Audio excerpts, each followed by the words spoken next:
হিসাবে আমি যেহেতু নিজে এই ফিল্ডে আছি অনেক বছর, তো আমি চিন্তা করেছি আমি এমন একটা প্ল্যাটফর্ম করতে চাই যেখানে সব অন্টারপ্রিনাররা ভালো একটা জায়গা পাবে, যেখানে তাদের প্রমোশন হবে, যাদের একটা গুড সেল জেনারেট করতে পারবে এবং একটা কমিউনিটি তৈরি করতে চেয়েছি। This is my goal. And এটা যেহেতু আমার খুব শর্ট টাইমের একটা ইনিশিয়েটিভ, আমি একদিনে চিন্তা করেছি যে I want to do it and I am very ambitious about my goal.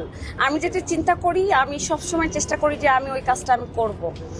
So মাত্র 1 মাস 10 দিন আমার ওরা বাংলাদেশ নিয়ে চিন্তা ভাবনা করা, অ্যান্ড আজকে আপনারা এতগুলো মানুষ ক্যামেরার সামনে, আমি সত্যি অনেক ভালো ফিল করছি যে আমার 1 মাস 10 দিনের পরিশ্রমটা সার্থক হয়েছে। অ্যান্ড ওরা বাংলাদেশ অনেক দূর এগিয়ে যাক।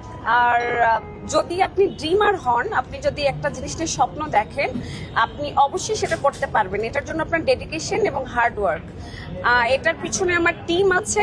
আমার টিমকে অবশ্যই আমার থ্যাঙ্কস দিতে হবে, বিকজ আমার টিমও অনেক কাজ করেছে এটার পেছনে। ওরা না থাকলে হয়তো জিনিসটা ইম্পসিবল হতো। সো ওভারঅল আমরা আজকে এই প্ল্যাটফর্মটা তৈরি করতে পেরেছি, এত মানুষ, এতগুলো ব্র্যান্ডস এসেছে, আমি সত্যি অনেক আনন্দিত। সবাইকে অসংখ্য ধন্যবাদ এখানে আসার জন্য, অ্যান্ড বেস্ট উইশেস ফর ওরা বাংলাদেশ। একটা বিষয়, আগামীতে কোনো পরিকল্পনা আছে কিনা দেশের বাইরে এবং একটা বড় পরিসরে? অফকোর্স আমার ডেজিডু ব্র্যান্ড, যেটা এখানে দেখতে পাচ্ছেন, ডেজিডু presents, this is my designer clothing brand. এটা অলরেডি 16+ কান্ট্রিতে গিয়েছে। 2023 সালে আমাদের ক্যান ফেস্টিভ্যালে গিয়েছে। সো দেশের বাইরে তো প্ল্যান আছে এটা করার, অফকোর্স।